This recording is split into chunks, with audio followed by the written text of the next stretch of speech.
Farfarer was gone, it'd have been a beautiful ship. And fast. It could do the Kestrel run in 12 furlongs. Or so the salesman had told him. He would show them. He would be the hero of the final battle. They'd know whose side he was on then. That's what it meant to be a hero. To go on fighting, even when both sides were trying to kill you.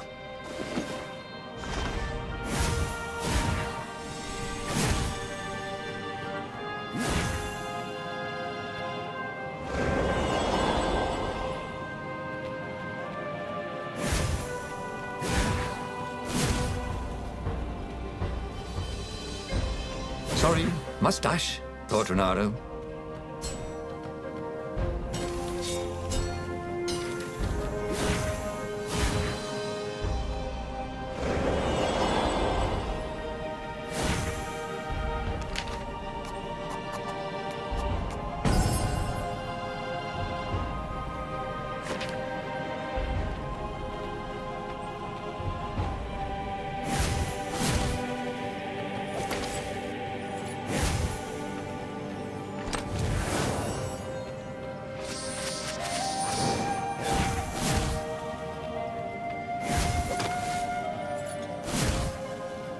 The portal was heavily guarded. It must go someplace they really didn't want him to go.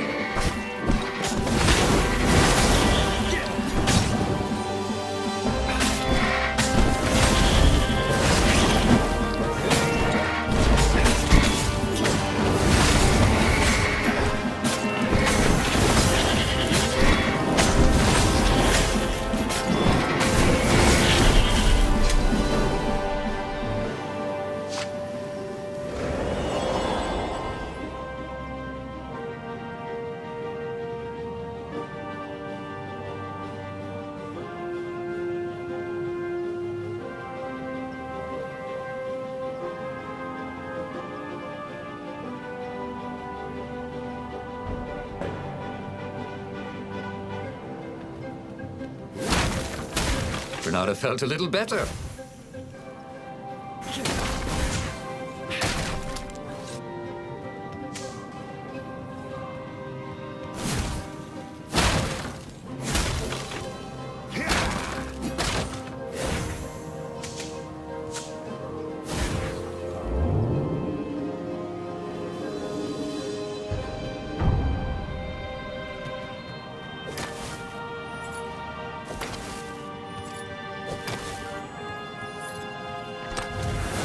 Chest full of old banana peels.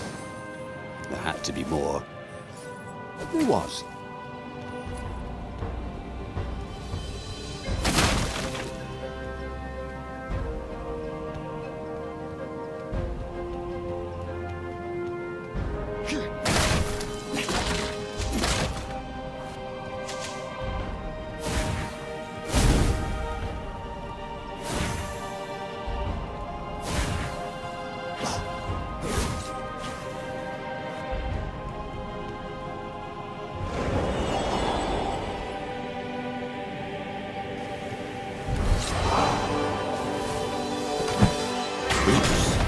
Thought Renato.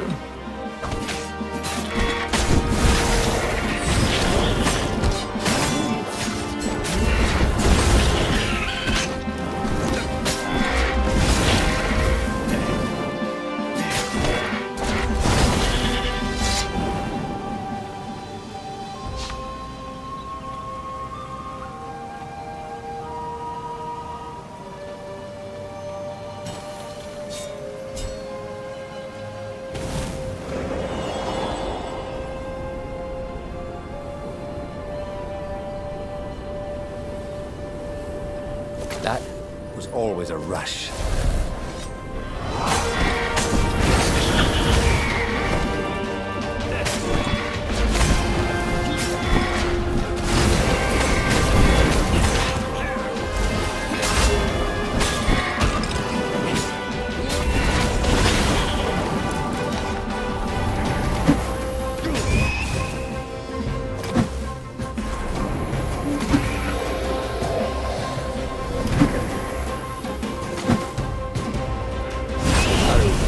Around the room yelling, "Oh yeah, Oh yeah, that's how we do it. It was something he liked to do, but only after he'd killed all the witnesses.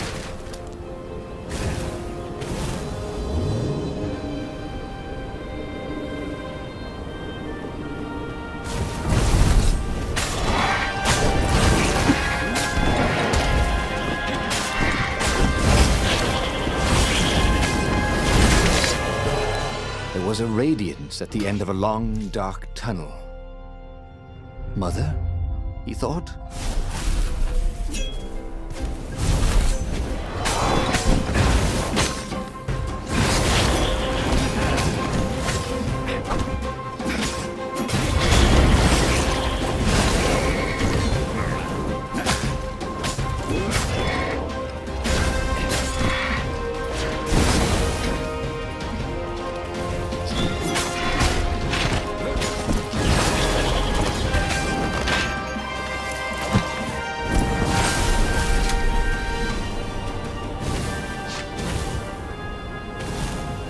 See? Rebels were fighting ravens everywhere, and not a single weapon in sight.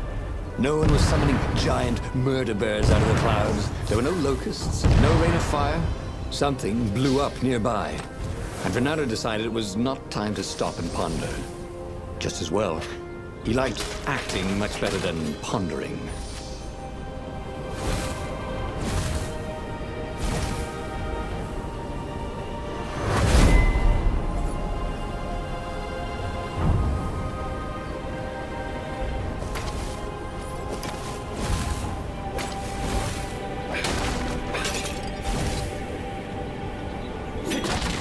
If they didn't want their things broken, they really ought to make them stronger.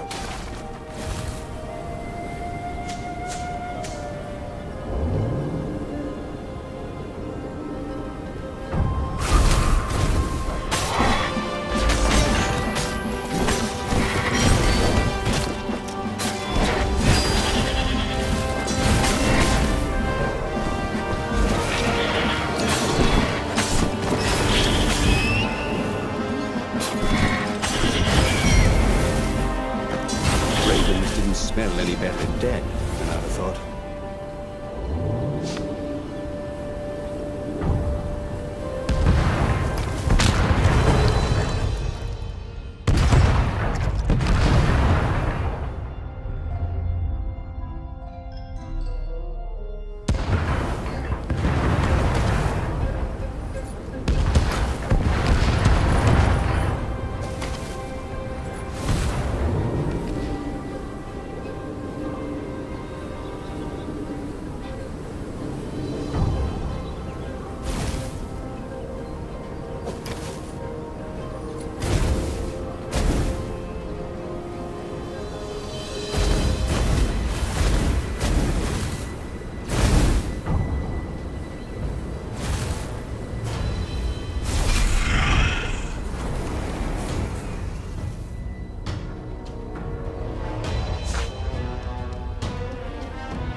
Finally, Renato reached the Emperor's ship, and there he saw a strange sight.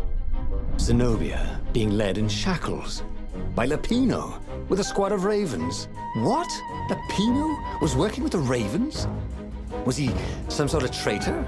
And the Emperor still thought Zenobia was a traitor. Renato felt oddly bad about that. Should he run down there and rescue her? Oh, but she was the enemy. Then he heard a whistling sound. He looked straight up I saw a rebel ship. It was dropping rather large bombs. One of them kept getting bigger as it fell. Huh? Oh. Renato stared at the book. He was still alive. Again. And still only flying away from burning Ubar. Had he lived that adventure? Or only dreamt it? Had he really died? It felt so real, not like a dream at all. And he'd lost again. Oh, he hated that. But he had made different choices. And he'd lost in a different way. It was the book, wasn't it? Oracles showed you your destiny. But this was showing him different ways he could die miserably. Thanks a bunch, book, he thought. But these were destinies that he did not have to fulfill. But he'd learned another true thing. Lapino was a traitor. Renato had suspected there was something wrong with the mad rabbit. But now he knew there was malice behind his goofiness. But that meant there must be a destiny where he survived and won, right? Otherwise, what was the point? And with that, the book's pages fluttered back once more to the beginning, and the clouds parted over the Isles of Boreas. It was time to choose. The rebellion was in trouble. Ravens were scouting for the secret rebel base. They needed a game changer. Pieces of the Sky Ripper had surfaced. Renato knew that using it could go catastrophically wrong. But he was sure he could figure out how to use it safely. Also, a temple had risen out of empty desert. The Emperor had brought the Sky Ripper pieces up out of ancient burial by his obscene rituals. Could this be where the Iblis Stone was hidden? Someone better get it before he does, thought Renato. And also, his old friend Lapino needed rescuing. Of course, Renato had a pretty strong suspicion that Lapino had betrayed the rebellion. But could Renato really leave an old friend to the Ravens? The island was windswept desert. No one went there except ostriches and ostrich hunters. The Iblis Stone. It sounded ominous. It sounded powerful. If the Emperor was searching for it, it must be dangerous. And so, Renato went ostrich hunting.